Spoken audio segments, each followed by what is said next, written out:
like, subscribe, and leave a comment. So here's your review of WWE SmackDown on the 27th of November. So it starts with Bianca Belair coming out. She basically calls out she says thanks to her team first. She thanks to Becky Lynch, Charlotte, and the rest of them, Shotzi, for coming through and pulling out the win. But then she says she has unfinished business with Damage Control and still wants her title back.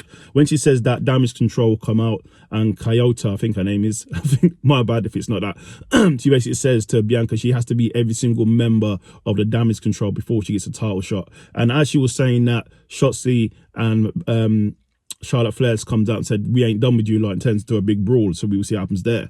Then in the back, Bayley got called out by the Damage Control because she was not ringside when this all happened.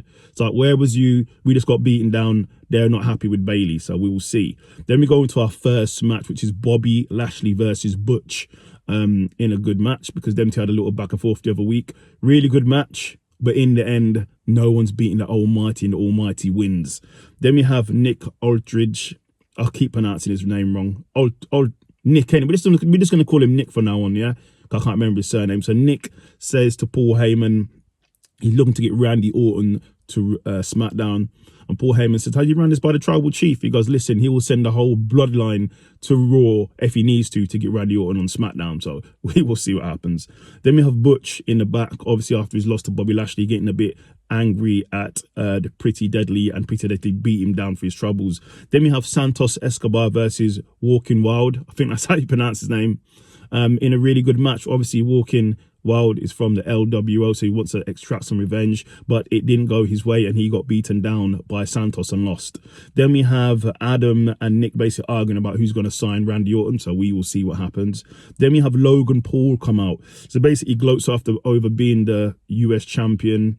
He says he's one of the best, but he has no competition as Rey Mysterio is injured. So they're creating a tournament, and there's going to be a tournament to decide who's going to face Logan Paul. When that's happened, KO comes out and basically just calls out Logan Paul, says him having a United States Championship is a nightmare for the WWE, and he just goes in on him, really. And then Austin Theory and Grayson Waller come out and they start basically calling out KO, and then KO attacks Theory. Then we have Theory versus, not Theory, so we have Grayson Waller versus Kevin Owens in a great match, but in the end, KO gets the victory.